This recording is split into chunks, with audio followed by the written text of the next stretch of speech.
here's something that you didn't know. 2 of those special atomic bombs haven't gone off.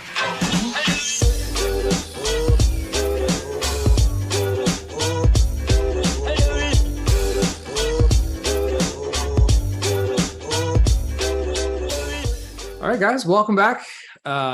Welcome back to 2022 season. We are FantaCTE for anybody watching, listening. I don't know if we have any live viewers yet, but you guys can watch us live on our YouTube channel.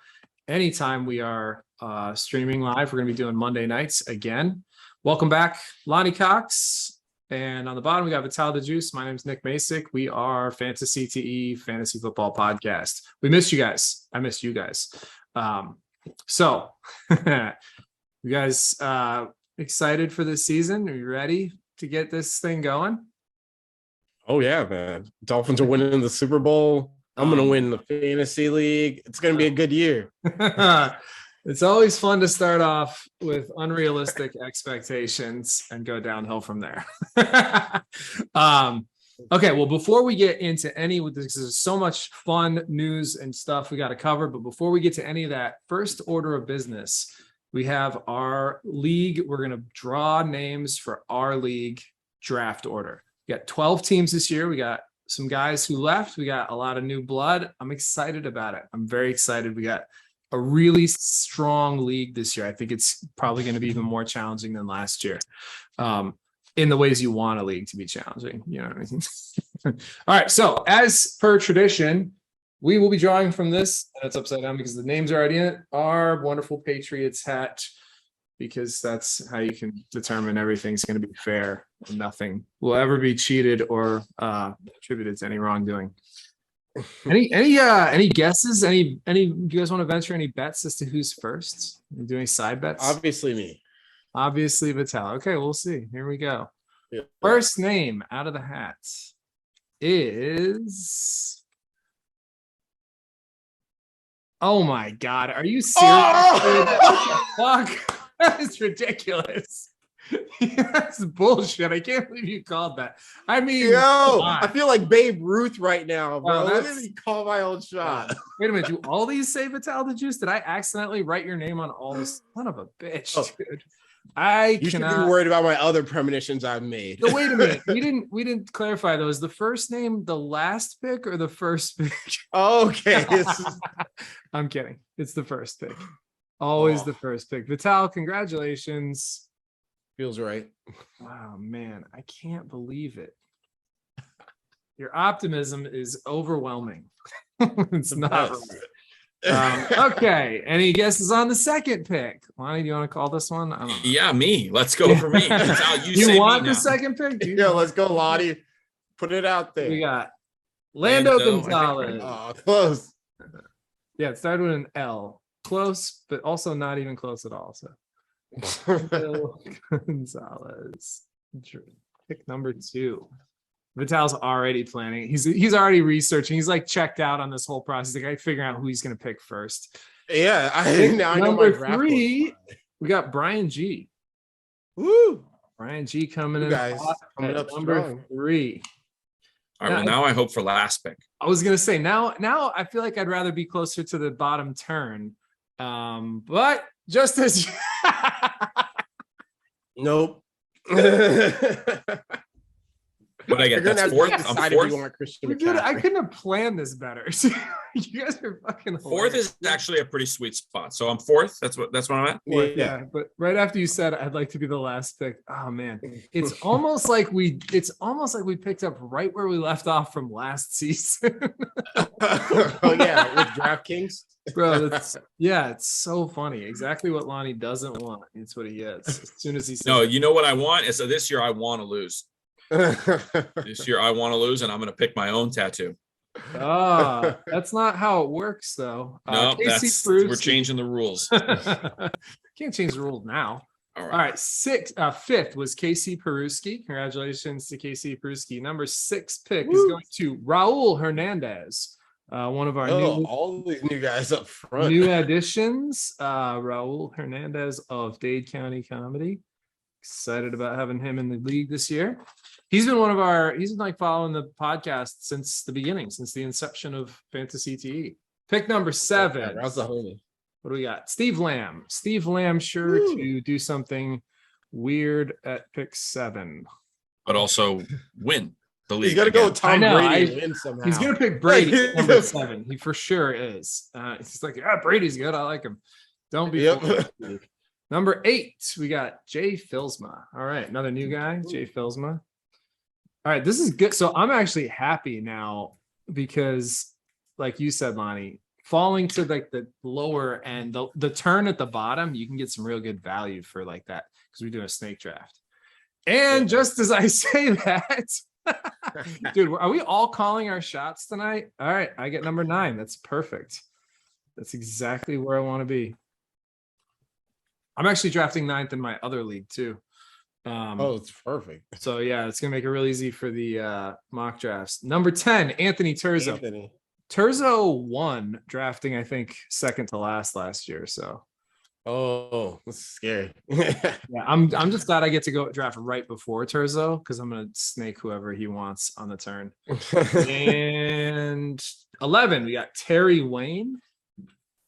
Terry Wayne, new addition to the league, longtime player, first time in the league. And which means last place is going to be, who is it? Oh, yeah, that's right. Max Halbenstock. Oh, boy. Max is going to love Max. Max, who was talking a whole lot of shit already. Oh, yeah. Getting that last pick. I like that. Yeah, actually, the last pick is pretty good. I'm going to have to reuse these two. I'll do that later on. But to set up, so I like to randomly, not a lot of things in fantasy that we do analog anymore. Most of it's digital, but this is one of the things I like the paper and pen and, to do it old school. And I'm also going to draw randomly for the last 2 weeks of our regular season matchups. I'm going to randomize that manually because otherwise it just gives you like week 1 and week 2 matchups over again. And I don't really like that. So I like to be a little bit more interesting because we have 2 less teams this year. All right. Well, that was fun. That was super funny. I love it. Vital called his shot right out of the gate. Lonnie said he wants to go at the end and got picked as soon as you said that. And right when I was like, yeah, I feel like this is where I want to be. Boom, got that spot. You haven't mentioned your position. Yeah, it's pretty much fantasy. You know what? This is the position that I bet that we're going to finish in this year in our contest. What? First, second, and you last one. You think I'm going to finish last in the contest? Yeah, I think you're getting the head attack this year. I feel it. Dude, I can't wait. I don't know. All right. I want to win. I want to win and still make you guys henna tattoo me. That's what I want. If you do it, I will do it. I will get it in solidarity with you. Okay.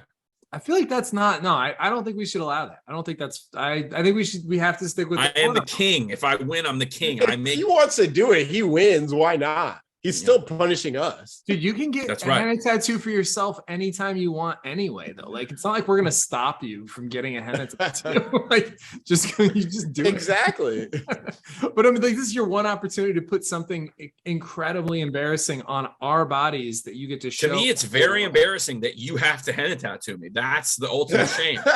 I mean, whatever. I thought it was pretty fun. I loved it. I would do it again. I was totally happy to put a picture of a sonogram on your belly last year. Mm-hmm. I was more than happy to do that. So if you want to do that again, we can. But if you're getting tattooed, we still get to pick what we're putting on you. No. If I'm the winner, I get to pick the tattoo and you get to pick and you have to do it.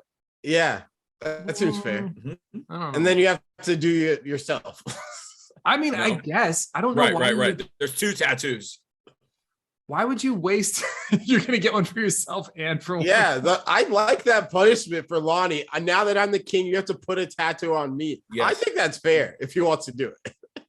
All right. Yeah, listen, if you win, you could, like, again, you can always get yourself a henna tattoo. No one's going to stop you from doing it. I'm not going to tell you can't. There's no rules in life against that. So, all right, but we added a bunch of picks though. We're not going to do that obviously for this week. We're going to wait till I think we'll we'll do all of our picks for the kickoff special, which is Thursday, September 8th. Do you guys circle that on your calendars? Yeah. Okay, so it's the Thursday right before the Thursday night game, the kickoff game.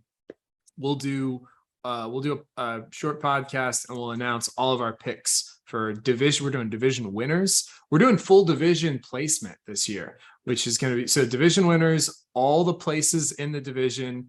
I think every round, like, I don't know. I sent you guys the format we're doing, but we're picking everything. Basically that you can pick preseason, except for records. We're not going to pick actual records, but more or less. All right, let's get into some news stuff before we get a deep dive into the fantasy. Probably the biggest news, obviously, is Dashaun Watson, the development of this case. He actually played in the preseason game, and before the preseason game, he apologized publicly for the first time.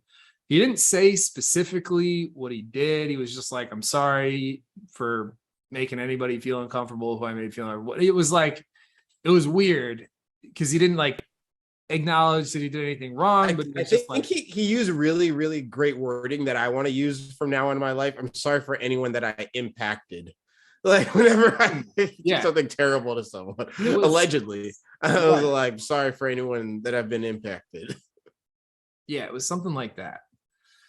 And then he got fucking some terrible chant from the fans, which it was Jacksonville. So they're going to they don't have anything better to do other than just saying bullshit to the other team. But that's going to be going around a lot probably this year. So any thoughts on that? What do you guys think? I mean, he's going to play at some point this year, probably. But the last thing came out was all right. So here's what happened. The league didn't want to take responsibility for the suspension, right? So they hired an arbiter or like a judge to determine his suspension. And the judge decided 6 months. And then the league didn't like that decision because they felt it was making them look bad. And now they're appealing the decision of the person that they hired to make the decision. Is that they want more time? Is that what the league wants? I guess, yeah, but they didn't want to be responsible for this decision. Exactly. And so now this one was literally your decision to make. You gave up control, and now you're like, whoa. Yeah, it's the dumbest thing. Can you imagine being that lady? That because it was a female judge, I believe. Yes. That lady, she's like, you guys hired me to do this, and now you're challenging me. Like, I would be so pissed if I was her. I'm sure they paid her a lot. Like, what the fuck? Like this is exactly what you hired. It's like getting hired to do a job. You do the job they asked you to do, and then they're not happy with the job you did. And you're like, fuck you. This seems like very sitcom of the NFL to be doing this. It's like an episode of Mad Men. What is this? Yeah, it's ridiculous. It was so dumb. I don't know. But, then the last thing I read was, which I've forgotten about, it was like, at the end of the day, and she's a judge, so this is probably what she was taking into consideration. No criminal charges were filed like at any point. He was never charged with a crime. And most of the civil suits have been settled. So I guess, I don't know, from the judge standpoint, she's all letter of the law kind of stuff, probably. So she probably looked at that and was like, well, he didn't, according to, people who reviewed this and whatnot, he didn't commit a crime. They're like, his peers are saying he didn't commit a crime. So just misconduct, general misconduct is 6 games, whatever. It's a complicated situation. Court of public of public opinion is a whole different thing altogether, though. So yeah, I don't know. The NFL should they have to make rules for these kind of things and just keep them standard and maybe go deeper than like misconduct, because then they like really put themselves in a corner. Because you can't just go by like, I don't know, feeling every time, because then they always are like, oh, Goodell's up to something. Like, no matter what, if you make a strict rule, if you're caught recording a team, boom, this is what it is. Like you're deflating balls, this is what it is. Like if you get in domestic violence, it's 2 years. This is just what it is. Like, I think what the NFL wants is they want us to forget about this, like we forgot about Ben Roethlisberger. And then they want to be able to be like, oh, when they look back at this in 15 years, when society has shifted to a new level of understanding, as it always does, they want to be able to say like, oh, well, we pressed for more time We didn't get it, but we were on the right side of history, because eventually we will forget about this, especially if Dashaun Watson continues playing. Like Ben Roethlisberger did the exact same thing. We moved on. Nobody ever really talked about it anymore. He's fine. Like his public opinion is fine. People will forget about this pretty quickly. Honestly, like this stuff kind of moves fast. If he starts winning. Especially, yeah, correct. Especially if he wins in Cleveland. If he takes them to the Super Bowl, or he's just a generally decent NFL career, like we will forget about this in a couple of years. And the NFL wants that. They're counting on that, but they're also wanting to end up on the right side of history. They do not want another Ray Rice situation or Colin Kaepernick. Right. And the Ray Rice situation was also completely different because he was caught on video, like committing a horrific crime. But remember, the thing about Ray Rice was that he embarrassed the NFL because the NFL had come out before the video was released and didn't suspend him. They knew that the video existed, and then the video came out after they didn't suspend him, and then it made the NFL look bad.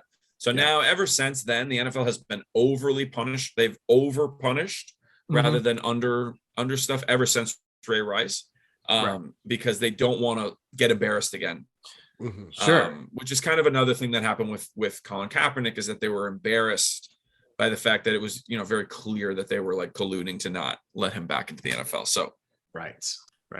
They don't want embarrassment. Of course, yeah, that's what it's all about, public perception. And to your point, Vital, it's just, you're right. It would be nice if there was a clear cut and dry, like, well, this equals this. But every situation is so completely different.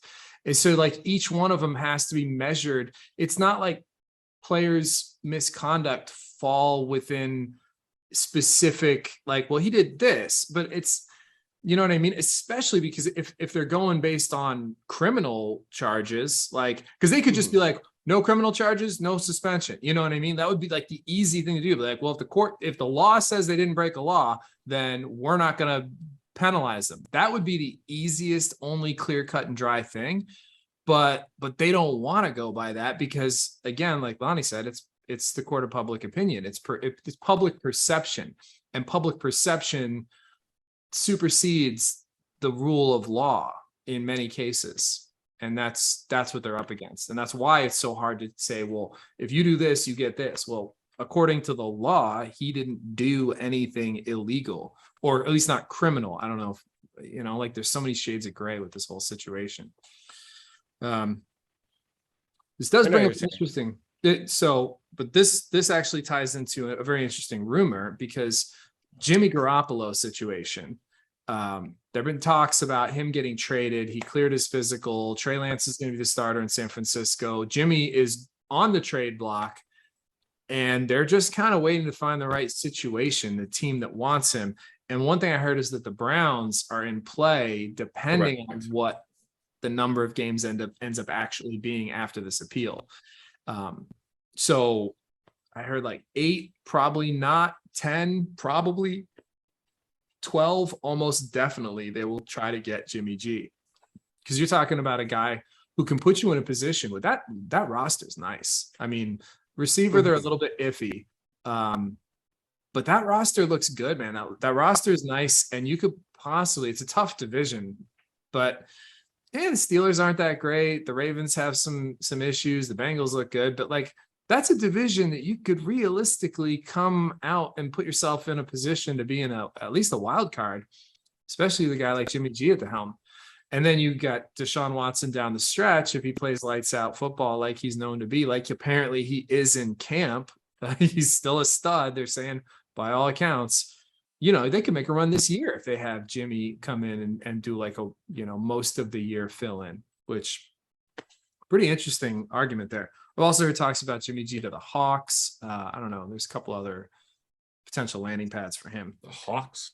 Seahawks. Seahawks. Yeah. Yeah, that's probably his best landing spot. But do they want to trade him inside the division? Is the question. That's the thing. Like, I don't see them giving him up in the division unless they just don't believe the Seahawks are going to compete even with him. If they're just like, if they're looking at the Seahawks roster and like, yeah, we don't really care. Like, we're going to beat the shit out of you guys regardless. Go ahead, take Jimmy. Give us, and if that's where they get the most value for him in a trade. but it's hard to see them trading him in division. Yeah. This is a fun rumor. Antonio Brown came out and publicly stated he wants to play for the Cowboys. Oh my God, that's crazy. I mean, they're banged up at receiver. What do you think? They're banged up at the receiver, and Cowboys are pretty famous for doing that exact thing, right? Like, yeah, stunt casting. They do this with the Rolando McClains, the Tank Johnsons, the Pac-Man Jones, the TOs. Yeah. Like, they're famous for taking. And who was that? Randy Gregory? Was he not Randy Gregory, dude? There was the other. It was the other defensive end. He played for Carolina. Greg Hardy. Yeah. Greg Hardy. Yeah, they just this is Jerry Jones' MO, right up his alley. Correct. He loves that.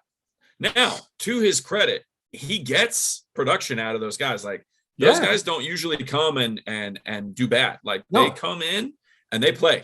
Yeah, they play hard. They toe the line, and he gets more production out of them, which is really interesting to have a good track record with quote unquote bad guys. Shit. So I was actually watching a video of Pac-Man Jones talking about Jerry Jones when he comes in, and he says like apparently Jerry Jones will talk to them very like matter of factly and be like, listen, like, you're spending all this time out in the club. It's a very interesting interview that Pac-Man Jones gave. I think it was on Brandon Marshall's podcast, which is very fun to watch. But basically saying, like, you haven't done anything yet in Dallas. Like, if you want to be a star, this is your last opportunity. It's up to you. Like, if you want your career to be over, it can be over. Or if not, I'm giving you this chance. So produce or don't, but you got to play good football. Mm-hmm. As I was going to say, come to Jesus talk probably is what has happened to that. Yeah, a little bit of that. It would be interesting. I got to tell you, but I feel like he still needs a procedure on his ankle to be able to play football this year. That's what he said. Like, and he's come out and said publicly that he won't get that procedure without any commitment from a football team. Like, that he's not going to go and get this thing done, whatever. Why? I don't blame him. This is a perfect time. I know. Yeah. Well, I mean, I don't know if the Cowboys have reciprocated that interest, but it wouldn't shock me, like you said. And they are hurt at receiver right now. So, boy, that would be really interesting. Can you imagine if AB, like, let's say the second half of the season, he's back to like Tampa form, which was really good. Like, he was balling in Tampa the year they won the Super Bowl. Ball in the game, he walked out. Yeah, well, that last year. But like the Super Bowl run, the prime time Tampa, he looked as every bit as good as anybody else in the league. Dude, him, CeeDee Lamb, healthy Gallup, and that's a scary trio of receivers all of a sudden that they can put on the field. So you're talking, you would, I feel like he could put them over the top for Super Bowl contenders, if he don't give Lottie hope. No, I have no hope. I'm done. I give up. That's good. That's a good place to be in this year. Marquise Brown, speaking of the Brown family, cousin Marquise Brown, arrested for speeding, which I thought that was hysterical. Like, isn't that why they got him? Isn't that what they traded him for? Where did they trade him to? Arizona. Yeah. But he was arrested for speeding. Like, yeah, he's fucking fast. He likes going fast. This guy, that's what he does. All right. Don't be surprised when you're, star wide receiver who you drafted to go fast likes to go fast. Also, he's a Florida driver. So probably nobody gave him the kind of rundown. He grew up in Hollywood, Florida, right? Did you ever meet him, Lonnie? Was he like, did you ever play against him or anything? No, he's younger than me. Yeah. And also that was a different district. Okay. Well, I figured maybe like conference games or what, but at any rate, like, he grew up driving in Hollywood, Florida, in South Florida, arguably one of the worst areas in the world to drive. People drive like fucking maniacs. So probably just nobody told him when he moved to Arizona, like, hey, by the way, you can't do this here. This is not like, he's been stuck in gridlock traffic around Baltimore and DC since he got drafted. So he just saw wide open spaces in the West Coast, middle of, the desert, and was like, fuck it. Let this thing open up. Didn't say what kind of car he was driving. I don't know. I didn't look that hard into the article. So is he going to get suspended for like fucking speeding? I don't know. It was pretty bad, but yeah, whatever. Julio Jones. He wasn't drunk or anything. No, he was just going fast. He was just having a good time out there. Just speed, but it was like criminal speeding, like really fast. What's criminal speeding on an open road, really? Especially if you have a supercar. Dude, if you're going a certain mile an hour over the speed limit, you're gonna get arrested. Yeah. Right. Like if the speed limit's 70 and you're doing 140, like you're going to jail. Yeah. They're like, that's not okay. Listen, I feel you, but a 140 in like a supercar, come on, you know? Yeah, dude, he wanted to go fast. He's like, I'm in the desert. This is awesome. Look at all this open space out here. There's one cop in the middle of the nowhere. Like it was a roadrunner. It was a roadrunner situation. It was like, he's the roadrunner. He got caught. So, but nothing's going to happen with that. Probably no suspension. I don't know. They might give him like a game or two. He got arrested. So there might be, maybe that's one of those things where they're like, if you get arrested, you get one game. I doubt it. But they don't have a set thing in place. So, all right, Julio Jones to the Bucks. When I first saw this, I was like, does this really matter? Like he wasn't nothing special last year.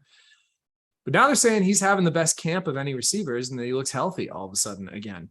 So big deal. Do you like Julio to the Bucks? Yeah, of course.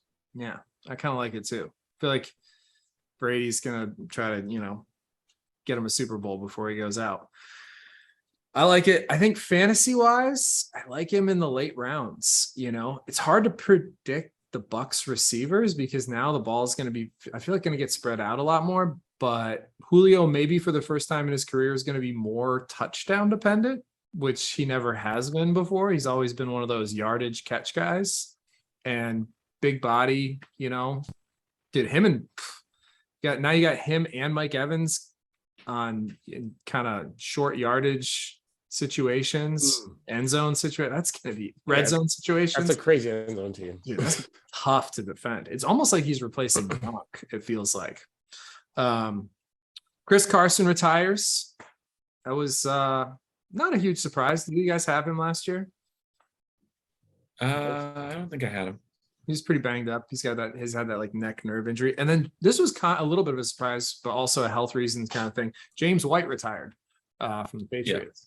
He was, but he's been playing for a long time. Not 8 years, man. He was only 8 years, which I know is long on the longer end for running backs, but for a running back of his style, it's not that long, really. Like, I don't know. I was a little bit surprised and those are two guys who've always been very, like the last couple of years, pretty productive from a fantasy standpoint. So those are a couple guys you're not going to see on the board this year, which is interesting. How about the Kyler Murray thing? Do you guys follow this story? Oh, where that after they franchise tagged him, they found out all he does is play video games. Right. So they gave him a $230 million contract, but they put a clause initially in the contract that said 4 hours of film study a week. Which, I mean, I guess if you're playing Madden, doesn't that kind of count? I guess, a little bit. I just don't understand how you're not doing 4 hours of film study a week. Like, that's nothing. Yeah. I know. But that's 4 hours. It was not a lot. They took it an hour a day. Probably like flipped out when he heard that. What? Well, apparently they took it out of the contract because of the embarrassment public. Like it was a pretty bad look all the way around, kind of for everybody. It's weird though. You give a guy a $230 million contract, but add a film study clause. It's like those two things don't match up. Those don't. Like, why would you give him $30 million? It isn't. It's all like, I think you're worth it especially if you cut out these few mistakes that I think can be corrected through film. I think that's what they're trying to say. Yeah. Which I could see that too, because sometimes he does make a little, like he's really right there from being over the top. Tighten up, bro. Yeah. They talk about him with like maturity issues and stuff. I don't know. It seems strange. I never heard a story like that before when that came out. It was weird, but they did take it back out of the clause. Other minor news for the Bucks: Kyle Rudolph allegedly going to replace Gronkowski. Bucks traded for him. Do you guys think Gronk will come back if they're poised to make another Super Bowl run? Do you think he'll come back for like the end of the season and a playoff run? Yeah, I kind of think he will. I I mean, like, always think he's open to it. yeah, like why wouldn't he? You know, especially depending on the other tight end play. But I don't know. I kind of see that happening. All right, so here's one of the things. Have you guys watched any preseason or been following preseason at all? Yeah, I watched a couple games A little this bit. weekend. Not Chiefs? really, to be honest. No, I've been like keeping up with like the major storylines, but I didn't really watch any yet. But one of the things that I'm wanting to know is like, why aren't young, unproven QBs playing more in the preseason? Guys like Tua, Daniel Jones, Trevor Lawrence, Zach Wilson, Justin Fields, Trey Lance, guys who are supposed to be the heir apparents, right, for their team, the franchise guys, but they're young going forward and they're not sure yet. You know, these second year guys, why aren't they playing more in the preseason? You got what the preseason's about. Preseason isn't about testing out your quarterbacks. You're going to give them regular season playing time anyway. That's what the first 4 weeks of the season are for anyway. Your preseason is to see what your bottom third of your roster is for. Who's the final people that you add to your team? That's what the preseason is about. It's not about knowing which guys on your team that are going to be starting are going to know the playbook. They know the playbook in practice. It's not about the game speed is different anyway. They're not going to be playing. It's very rarely like one-on-one in the preseason anyway. So the risk reward factor of being like, yeah, these guys are going to get hurt. I think we saw Kenny Pickett ball out in the preseason. It just doesn't really mean shit, to be honest. Like there are some guys that will come out of the preseason, like Victor Cruz comes to mind, Jordan Cameron comes to mind. Like some guys really show off in the preseason. You don't even know who they were, and then they like emerge. But those guys are again bottom third of the roster, like on the chopping block, like, and then they'll rise up through the roster. That's what the preseason's for. But you're not going to risk getting your franchise quarterback. Like, look, some guy already got hurt. Zach Wilson. Zach Wilson? Yeah, he got hurt in the preseason, and I guarantee you, the Jets owner is like, "Why the fuck is he on the field? Like, what are you guys doing? This doesn't matter. Like, there's no point to these games." I don't know. I think guys going. I mean, you're right, and I'm not disagreeing with your point. But guys like Zach Wilson, who are like going into their second year, this is kind of you either do it now or we're going to look at a quarterback in the draft. I feel like you want to get him on the field and get him as much experience as possible because they've already shortened the preseason. They shortened mini camp. They're not getting as much practice time preseason. Like, yeah, I get you don't want to get him hurt, but he could get hurt in the regular season. He could get hurt in the preseason. He needs on-field time. He needs. The thing is, though, is it's not real on-field time. That's the thing. Is like you're not getting what you're looking for. Like I understand what you're saying, but you're not getting that. You're getting a scrimmage, basically. And if you are getting one-on-ones with your number one receiver, with their number one DB, you're getting that for one drive, two drives. You're not getting real on like time on experience. And then, you have to deal with this thing where like the quarterback's on the field. He doesn't want to come off.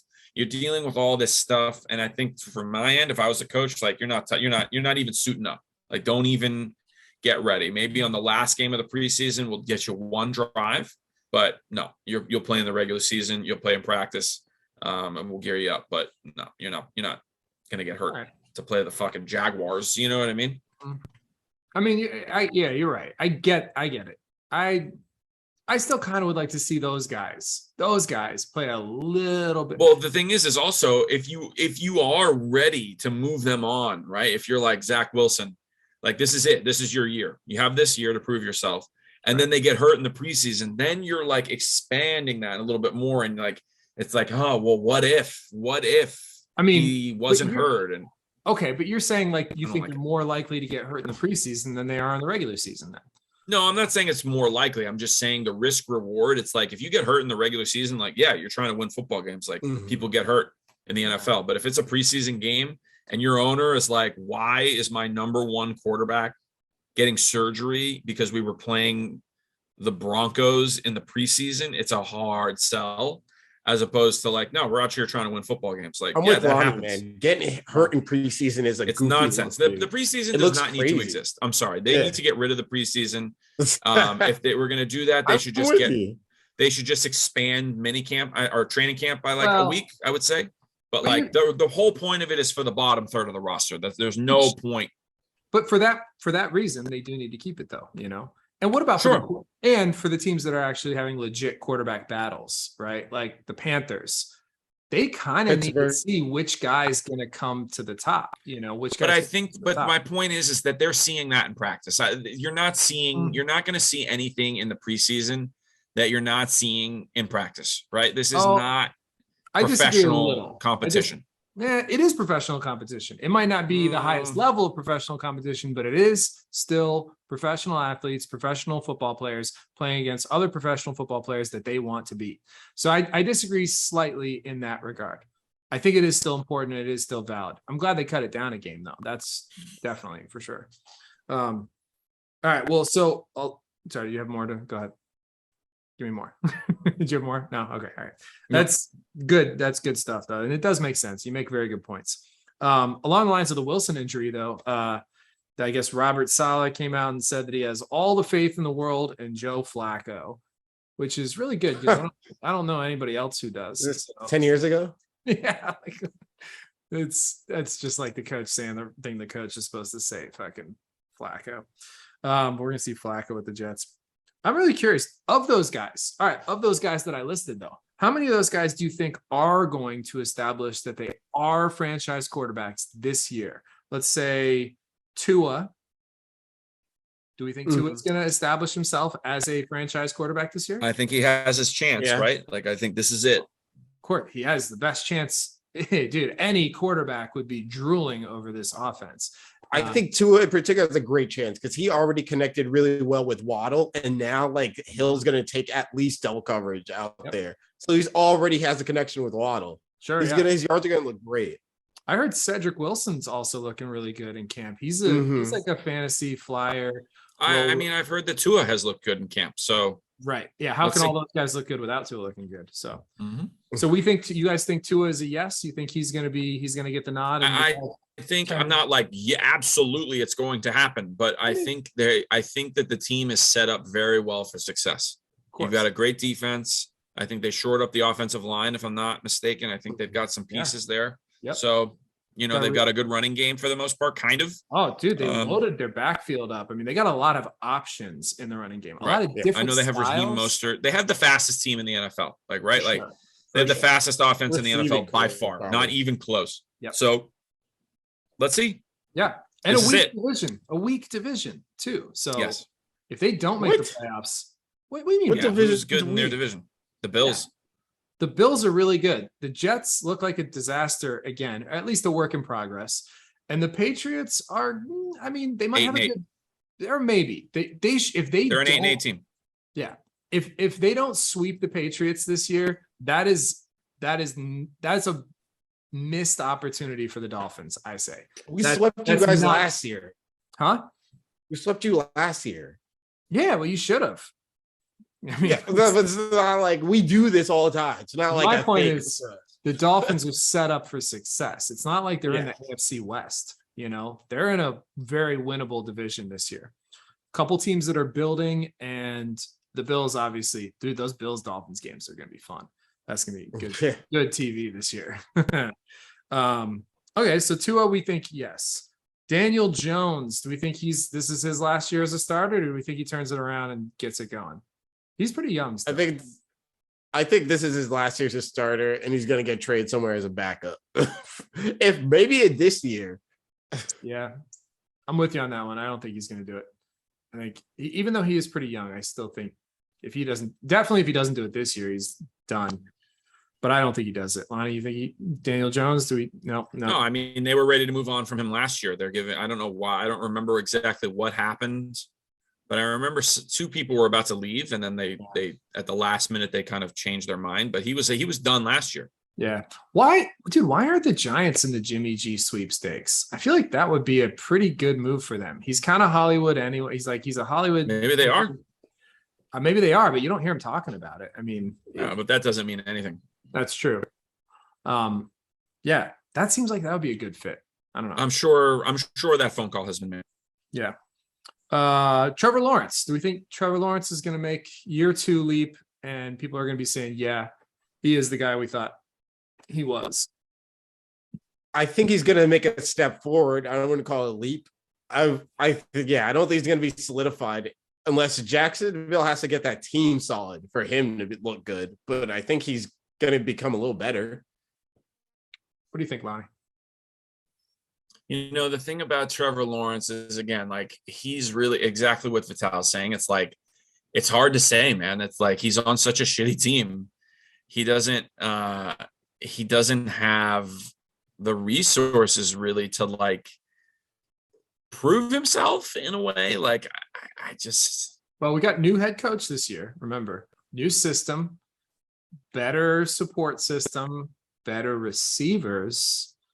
And theoretically a stronger running game with a guy that he has a good rapport with and experience with in Travis Etienne, who he played college ball with. I think he is set up, and not to mention guys like, Evan Ingram and Dan Arnold, who've been moved over there, really good pass catching tight ends who could almost play receiver. They might even utilize in slot. I think he is set up for a pretty big leap forward. And if he doesn't make a reasonably big leap forward, I think he'll probably get another year regardless. Oh, he's going to finish his rookie contract, dude. He was the number 1 overall pick. Like, he's going to get a good chance. And then he might even get another year after that. Right. No, this is not his make it or break it year. Because I think compared to Daniel Jones, you can still tell the difference. I mean, Daniel Jones is on what? This is year 5 for him? Year 4? Yeah. 4, I think. Year 4. I mean, you're going to give Daniel Jones 4 years, but Trevor Lawrence 2. No, I think Trevor Lawrence is going to get at least the end of his rookie contract to show. Do you think after this season, though, people will be talking about him being a franchise guy, like, for sure? I don't think so. No, I don't see that happening. Okay. I don't think the offense starts clicking. Yeah. Interesting. It's year 1 of the coach, right? So first year of the new head coach. Yeah. Last year was basically a disaster. You can almost write off last year because of correct after it was. Mm-hmm. So I think that does definitely buy him more time than even maybe he would have gotten to begin with. Who's the other guy on that list? Zach Wilson. Do you think he's got a shorter leash? He was drafted 1 pick later than Trevor Lawrence. People talked about him as having this really high upside. Does he have a shorter leash than Trevor Lawrence? Or is he going to get just as much time?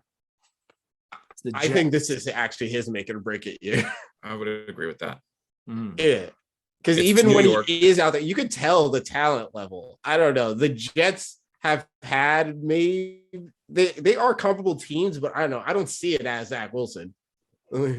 Yeah, I agree, which is weird because he was drafted, him and Lawrence 1-2, but I think you're right. He's going to shorter leash. Justin Fields. I mean, they're turning the team over to him. They're giving him the keys. Is this a make or break year for Fields, or is he going to he's got a little more time? Yeah. He's got time. He's good. His team sucks. His team sucks. Right. We think he's got plenty of time. Justin Fields, I think, Justin Fields is this new, you want to talk about upside, like, you've got a lot of potential in a guy like Justin Fields who's he been throwing the ball? The team is just god awful. Yeah. So do we think he's talked about as being a franchise guy at the end of this year? I mean, it's funny because even though he had a first year, they're already kind of bought and sold on him. You know what I mean? They're already like, this is our guy. Like, from the moment they drafted him, they were like, this is our guy. Right. We're moving forward with him. We want him. So do you think this year confirms that, or what? Confirms it because it's what it should be? I can't say that. But I'm asking you to say it. This is what we do. Come on, say it. Confirms it in the eyes of Chicago fans who need a little bit of hope.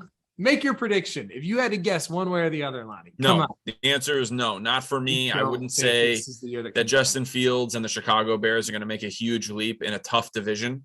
Yeah. I think the Lions are geared for a good year this year. If I think the Vikings are gangster. Kirk Cousins had one of the most underrated quarterback years of all time. Like no one talks about 33 touchdowns, 7 interceptions.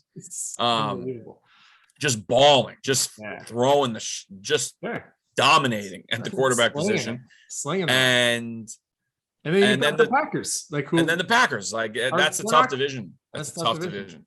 Vital, you think Fields is same question? You think Fields at the end of the season is talked about as confirming, yes, he is definitely a franchise guy, or are we still not sure? No. I'm pretty sure he's not a franchise guy, but it's also, I feel like they will do what Chicago does with QBs and just keep a fucking mediocre one there for a long time. Too long. Yeah. They give him an extra year. Yeah. 1 year too many is what they typically do. Okay. Same question. Last great Chicago QB. They didn't have one. The answer is they had Rex Grossman. Rex Grossman took him to the Super Bowl. I was just trying to go through.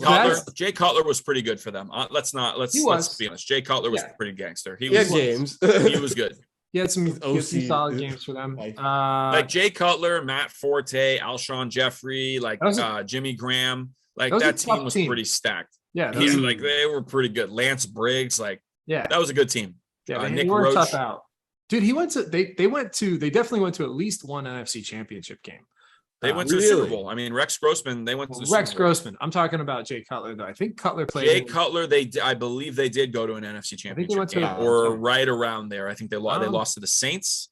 No, I think it was the Saints. I think it was a Bears-Packers NFC championship game that he lost. I mean, you might be right. Yeah. And not too long ago. That was probably the height of Jay Cutler's career. Okay, same question for Fields. Much different situation. Trey Lance. They're trading Jimmy G. They're actively planning to trade Jimmy G. This year, is this the year that we say, okay, Trey Lance is definitely a franchise guy? You think so? Yes. All right. Vital, what do you think? He's a badass. I don't know if you guys have seen his tape. In camp, he is a fucking smooth motherfucker. I still need to see it. He can throw that. I don't know. I need to see it.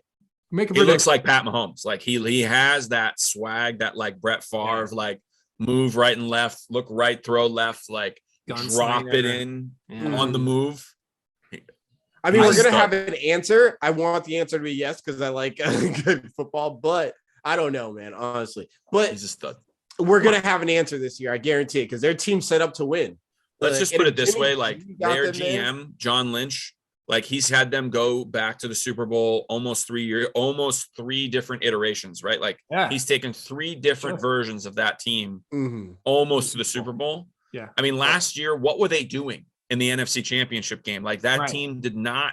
Everyone was like, "What is happening?" And they almost won. And they almost won. They should have gone in the game. They almost won it. It's true. And it's man, you were looking at that team, and you're like, "Who's even on this team?"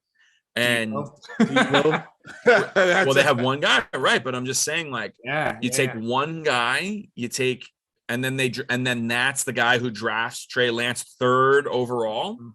What is he? Kind of like what the Rams did last season, right? They get a really good team, and they're like, "Yo, switch out the QB. Let's see what we can do with it again." But dude, that's what it needs sometimes. The 49ers, when they went to the Super Bowl, Alex Smith, I believe they were 11-0. They were then they went to Colin Kaepernick. They were in the NFC Championship game. I think it went to overtime against the Giants the year before that. Or dude, Alex Smith had a really good playoff run the year before Kaepernick. Deep playoff run. But Alex Smith went 11-0 the next year. The year they went to the Super Bowl, and then they moved to Colin Kaepernick. Everyone was like, "What are you guys doing?" And they pushed them into the Super Bowl. Yeah, and they should have won that Super Bowl. They should have won that Super Bowl. They should have won the Super Bowl. It should have been Kaepernick, Super Bowl MVP, and that should have been history. But you're right. You're absolutely right. All right, so I agree with you, Lion. I think Trey Lance, this is the year. I think he is the guy of that group who is most likely to be viewed as his ceiling, he has the Joe Burrow ceiling, right? He has that young guy where he can push an already great team a little bit further. Right. You know what I'm saying? He has that ability. Is he going to do that? I don't know, but he has that ability. He's way more athletic. He has a better arm. He's faster. He's stronger than Jimmy G. Yeah. He should give them that extra win, which in last season is the Super Bowl. So decision making is everything. So we got to correct, of course. Yeah, But he Jimmy did the job. G, if I remember correct, he was throwing the ball like eight times a game. Like he was doing nothing. He was just like you could have done that Yeah. for a lot of the stuff that he was doing. You know what I mean? Yeah, he wasn't doing anything special to win games. No. He wasn't doing anything to cost them games either. That's kind of To lose them. He was a game manager, which is valuable. I'm not saying he's it's a not very valuable. good game manager, good enough Correct. to win a Super Bowl theoretically, but just not enough to put you over the top to make that play to win. I mean, I would argue that Russell Wilson is a game manager. I would argue that he is one of those guys that's not gonna. When you put the game in his hands, he loses. He can make some sometimes, dive. I've seen him do some. No, Maybe he's a not in the great playoffs. quarterback. He's a great quarterback. But when they won the Super Bowl, he was throwing the ball 18 times a game. He was not throwing it 45 times a game. It was also Like that was his style. Right. But that was earlier in his career. You got to remember they had the killer defense. He was on a rookie contract, so they had more money. Then they paid him. It's the classic story. Like you gotta. So based on that, the Niners might have a 2 to 3 year window with Trey Lance where he's on his rookie contract. Same thing with Pat Mahomes. It's like he hasn't really gotten that close since they paid him. I mean, he's gotten close, but not. It does change the dynamic when you pay that quarterback, that young quarterback. When the stud quarterback is on a rookie contract, that is your best chance to win a Super Bowl. Yes. Yeah, prove himself. Unless your team's so cheap. Unless you've got a Brady who's willing to take less money to, and the rest of the Kinda team is willing to dork take less does money, that. like the Buccaneers. to play with Brady. Yeah, exactly. Right. If I were the quarterbacks, I'd be so mad at Brady. He's like the kid in class. He's like, "Oh, but teacher, you forgot to collect the homework. Why is he taking pay cuts to win Actually, a Super Bowl?" I don't think Fucking that's dork. how they view him anymore. I think he's now viewed much differently than he used to be. I think I've heard that's how guys talk about Russell Wilson. Honestly, like, Really? yeah, I've heard Taking guys pay like, cuts. "Fucking just shut up, Russ." Like he's such Dude, everyone's making fun of him. He's not. Yeah. He's like this. First of all, he's super into Jesus. He loves Jesus. I can see Russell that. Wilson, and they make fun of him a lot. He is not He's just a cool guy at all. he's a cornball. Yeah, Brady's fucking cool, man. Like people. Brady's cool. Yeah, he's. I'm with you. Brady's hilarious, dude. I love his He's shit. funny dude. as shit, Whenever I dude, see him yeah. golfing with Rodgers, Oh, dude, the smack talk between them is so great. hilarious. Yeah, it's great. All right, last QB. How do we feel about Baker this year? What do we think Baker's going to do with Panthers? Is he going to get a redemption year, or is this just going to be more of the same Baker? He'll be the 'Cause remember, starter. I would imagine he's going to start, but what's he going to do? I don't know. You got a healthy Christian McCaffrey, theoretically. You got some stud wide receivers. You got DJ Moore. You got Robbie Anderson. You got some young guys. Pretty solid defense they're talking.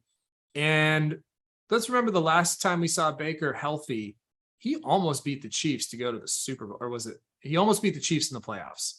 Not almost. That game was not that close, but he did beat the Steelers. Dude, he destroyed the Steelers and had like a 10 or 17 point lead on the Chiefs. It was very close. They ended up losing, I think, in the end by like 7 or 10 or something. But like it was very close. He had the Chiefs on the ropes. Last time we saw a healthy Baker. And he was kind of running around doing his thing, slinging the ball when he was healthy. You think he gets back to that level where he's pushing in it again, not the toughest division. Saints, we don't know what they're going to be. Falcons, we don't know what they're going to be. I don't think so, just because of the way his life is structured, dude. The pressure around him is so enormous that unless he really blows it out of the water, which is not set up to do with this team, it's gonna like just not be there for him. I think I disagree. I think he is set up with it for this team because a safety valve like Christian McCaffrey. If Christian McCaffrey stays healthy, he is the like ultimate safety valve, pressure valve for a guy like Baker who, needs to run around, needs to dump it off, needs to improvise occasionally. And he's got speed at wide receiver. Separation is also what he needs because he's not the most accurate quarterback, but he's got a strong arm. I think he is set up for potentially for a redemption sort of season. Not like on a level of like, I don't think he's going to go to the Pro Bowl, but I could see him winning a starting job to the point where they're like, we're going to ride Baker for a couple of years and see if we can do something with him. That's my prediction on Baker. All right, guys, we are about out of time. This was fun. It's good to be back. It's good to have the season back. So much exciting stuff. Now we have our draft position, so we can start doing mock drafts and figure out who we're going to take. Vital, are you going to tell us before? Do you already know? Do you already know who you're going to take? Obviously, preseason finished, but no, I don't know. You're Not gonna sure. wait. Are you gonna wait till the last second to tell us? What? Yeah. Why would I give you that information so you can start from there? Why would I It do doesn't that? help. Doesn't help me at all. Lonnie might benefit a What lot. do you mean? Fine. It helps everyone. It helps, like, realistically, it helps like the 2 or the 3 spot, maybe the 4 spot. I'm at 9, dude. I don't know what Steve's gonna do. Like, it doesn't matter if you tell me. All right. Well, That's how it begins. we can now at least think about our draft position and what we have to strategize this week. I'm gonna take a deeper dive into mock drafts, I think, this week. I'm sure you guys are too. So we'll be back next Monday, the 22nd, for another episode, and we'll start doing more kind of player analysis. We'll start looking at draft position and doing a little bit of strategizing on like actual specific players. We'll have a little more information. I didn't even bring up Michael Thomas, but ooh, man, he's moving up the draft boards. I know you. Jesus Christ. Dude, he is. I mean, he's going to like the 4th or 5th round in my mocks right now, which is flex position. We'll see. We'll see. We'll see. All right. It's good to see you guys. Back in next week for our Michael Thomas intervention. Yes. I already have him. It's too late. It's too late for the intervention. I already got him on Dynasty and I need him. Hey, before we get going, you guys, any shows you want to promote? Any shows coming up? Nothing special, spectacular. Vitaly, you got anything next week? Yeah, I think I have a show on the 21st at that's the wrong date. Villain Theater next Friday, whatever date that is. And then next Sunday, I will be at a Red Light with Abby Ballin. Nice. Oh yeah, dude. All right, good shows. Next Sunday, I'm in Comedy Key West with Nadeem Awad and Zach McGovern. It's gonna be a really fun show. So back down there for one. But yeah, that's gonna be it. And then I'll see you guys the next day. I'll see you next Monday. All right. All right, guys. Everybody watching, listening, thank you for watching, listening. We are back. We'll be back every week, just about, I think, from now on till February. The season till February. So thank you for watching and welcome back, FantaCTE. See you guys soon. See you.